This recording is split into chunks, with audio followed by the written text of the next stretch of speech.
आप सभी को जय मसीह की। आज हम बात करने वाले हैं कि क्या कोई दुष्ट आत्मा आज भी मनुष्य के पुत्रियों के साथ या जवान लड़कों के साथ शारीरिक संबंध बना सकता है या नहीं, इस विषय पर। जैसा कि हम जानते हैं, बाइबल में उत्पत्ति 6 अध्याय के अनुसार स्वर्गदूतों ने मनुष्य के पुत्रियों से विवाह किया और बच्चे भी पैदा हुए। बहुत से ऐसे स्वर्गदूत हैं जिनके पास ऐसी शक्तियां हैं कि वह रूप बदल सकता है। जैसे उत्पत्ति 18 अध्याय में जब अब्राहम ममरे के बांज वृक्ष के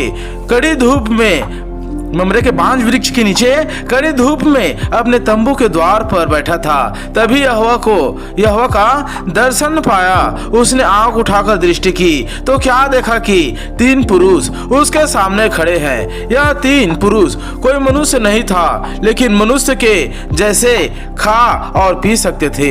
उसी तरह जब परमेश्वर ने सदोम और अमोरा का दुष्टता को देखने के लिए जब निकट आया, पास आया और जब देखना चाहा, तब सच में भयंकर दुष्टता थी वहां। तब यहोवा परमेश्वर ने 2 स्वर्गदूतों को भेजा जो मनुष्य बनकर गए थे, जिनके साथ वहां के भयानक व विषारी लोग शारीरिक संबंध बनाना चाहते थे। कहने का अर्थ यह है कि स्वर्गदूतों की तरह दुष्ट आत्मा भी अर्थात शैतान रूप बदल सकता है। अगर आप लूका 9 का उसका 29 वचन को पढ़ें, तब वहां पर कुछ यूं लिखा है कि प्रभु यीशु मसीह का रूप बदल गया। वहां पर चेले उस घटना का वर्णन करते हैं कि वहां पर यीशु मसीह का जो रूप है वह बदलकर स्वर्गीय रूप हो गया था। दूसरा कुरिन्थियों 11 का 14 वचन में भी यह स्पष्ट लिखा हुआ है कि यह कुछ अचंभे की बात नहीं, क्योंकि शैतान आप भी ज्योतिर्मय स्वर्गदूतों का रूप धारण करता है। अर्थात शैतान भी रूप बदल सकता है, भेष बदल सकता है, जवान पुरुष का रूप ले सकता है, जवान लड़कियों का रूप ले सकता है और कार्य कर सकता है। इसलिए कई देशों के धार्मिक ग्रंथों के अनुसार यह देखने को आया है कि देवतागण रूप बदलकर शारीरिक संबंध मनुष्य के पुत्रियों से अर्थात लड़कियों स्त्रियों से बनाए हैं। जैसे पोसाइडन नाम के जो देवता हैं, जो ग्रीक ग्रंथों में पोसाइडन नाम का जो देवता है, जिन्होंने स्वर्ग से आकर अर्थात जो स्वर्ग जिसे हम लोग स्वर्गदूत बोलते हैं, वह स्वर्ग से वह जो जहाँ रहता वहां से आकर मेडुसा नाम की एक बहुत ही सुंदर लड़की जो पूरे तरीके से देवी की पूजा करती थी, वह पूरे तरीके से वह बहुत ही ज्यादा सुंदर थी। उस पर वो जो है पोसाइडन मोहित हो जाता है और एथीना नाम की देवी की मंदिर में ही कुकर्म करता है, जिससे एथीना देवी बहुत ही ज्यादा क्रोधित होकर मेडुसा लड़की को श्राप दे देता है, उसको कर्ज देता है। उस लड़की के अंदर में पोसाइडन का हार्मोन्स का असर हो गया था, इसलिए जिसके कारण वह आधी लड़की और आधी इच्छाधारी नागिन जैसी हो गई थी।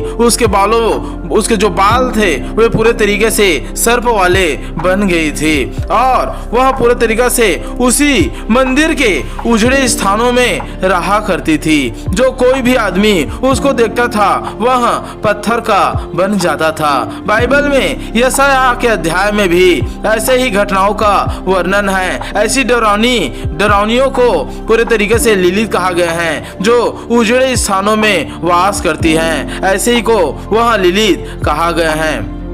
अब कहने का अर्थ स्पष्ट यह है कि सच में आज भी दुष्ट स्वर्गदूत ऐसे काम कर डालते हैं। जो गिरे हुए स्वर्गदूत हैं, जो बुरी आत्मा है, वो ऐसे काम को कर डालते हैं। कई बार ऐसी गवाही आई है कि रात में जब स्त्रियां हैं, लड़कियां हैं या लड़के हैं जो सो नहीं पाते हैं और जब वह सोते हैं तो उसके साथ अजीबोगरीब कारनामे होते हैं और पूरे तरीके से जब वह सुबह उठते हैं तो खरोचों का निशान, शरीर में दबाव और दर्द का पूरे तरीके से पीड़ा रहता है। बहुत से जवान भाइयों के विचार में खूबसूरत लड़की बन के आते हैं। जैसे जो जवान भाई हैं अपने मन में किसी का विचार रखते हैं, उसी विचार के अनुसार वह रूप बदल लेता है और वैसे ही रूपों के अनुसार से जो जवान हमारे लड़के होते हैं, हमारे भाई होते हैं, उनके पास आकर वह उनके साथ स्वप्नों में भी कुकर्म करते हैं। स्वप्न में और वह रातों में हकीकत में भी हार्मोन हार्मोन्स परिवर्तन करवा डालते हैं, या हार्मोन्स को जो जेंट्स हैं उसके बाहर निकाल देते हैं। यह शुरू से होता आ रहा है। इसलिए लय व्यवस्था में ऐसे विषयों पर विशेष सूचना मिली है, चेतावनी मिली है। ऐसे पुरुष या लड़कियां हैं जो पूरे तरीके से ऐसे चीजों में शिकार होते हैं या भागी हो जाते हैं, उन्हें अशुद्ध रहने के लिए कहा गया है, और उसके बिस्तरों को, उसके कपड़ों को भी अशुद्ध रहने के लिए कहा गया है। अर्थात शाम तक वह अशुद्ध रखे हर एक उन चीजों को जिस पर उसका हार्मोन्स लगा हुआ है, और पूरा तरीके से वह शाम तक होकर वो पूरा तरीके से जल से अच्छे से स्नान कर सब चीज को धो ले, तब वापिस वह शुद्ध ठहरेगी करके। यह दुष्ट आत्मा जो है, जो पूरे तरीके से पकड़ती हैं, तब हमारी अंदर का आत्मा तो होश में रहता है। जब दुष्ट आत्मा किसी को पकड़ता है तो अंदर की जो आत्मा है वह होश में रहता है, मगर शरीर बेहोश रहता है। जब आप चिल्लाओगे तो मुंह से आवाज नहीं निकलेगी। आपकी आत्मा यहाँ घटना को देखकर डर से हाथ पैर को हिलाने का प्रयत्न करेगा, लेकिन यह कोशिश विफल हो जाएगी। कोशिश तो करेगा मगर वह नहीं हो पाएगा। जब दुष्ट आत्मा हटेगा तब जिसके साथ यह हो रहा हो उसे पूरा पता चल जाएगा कि आखिर कोई न कोई बुरी बला मुझे पकड़ रखी थी, जिसके वजह से ना तो मैं बोल पा रहा था, ना ही मैं कुछ चीजों को चिल्ला पा रहा था, और ना ही मेरा हाथ पैर काम कर रहे थे करके। इसलिए कई बार उनसे पूरे तरीके से बहुत से लोग ग्रसित हो जाते हैं। शैतान अपने पूरे, कई बार ऐसा होता है कि कुछ लड़कियों को शैतान पूरे वश में कर लेता है, और कई बार उनसे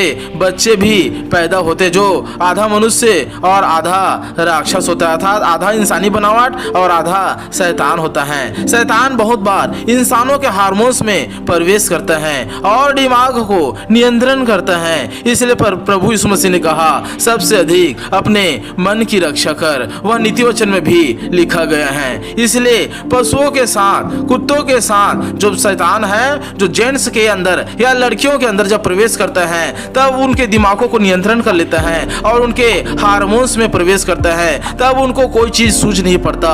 उसके सामने में चाहे जो भी आए, चाहे वो कुत्ते हो, चाहे वो और कोई भी किसी भी प्रकार के जानवर हो, वह उनके साथ कुकर्म कर डालता है। फिर जब वह दुष्ट आत्मा हटती है तब लोगों को बुरा फील होता है, बुरा एहसास होता है, पश्चाताप करता है और अपने आप को कोसता है। यह शैतान ऐसा ही करता है। वह खुद उजड़ा हुआ है, वह खुद गिरा हुआ है, और वो खुद खाली जगहों पर रहता है जहां पर परमेश्वर का कोई काम नहीं होता है, परमेश्वर की कोई आराधना नहीं होती है, परमेश्वर की कोई महिमा नहीं होती है। ऐसे उजड़े स्थान में शैतान रहता है। और उसी प्रकार जो लोग हैं जिसके अंदर में परमेश्वर है वो नहीं रहता, परमेश्वर रहित रहता है, परमेश्वर के अर्थात प्रभु यीशु मसीह के अनुग्रह से वो रहित रहता है, ऐसे इंसानों के अंदर भी शैतान कार्य करता है। उनके बॉडी में शैतान कार्य करता है, उनके दिमागों को नियंत्रण करता है और उनके हार्मोन्स में असर करता है। इसलिए आज व्यभिचार चरम सीमा पर पहुंच गई है। इसे परमेश्वर ने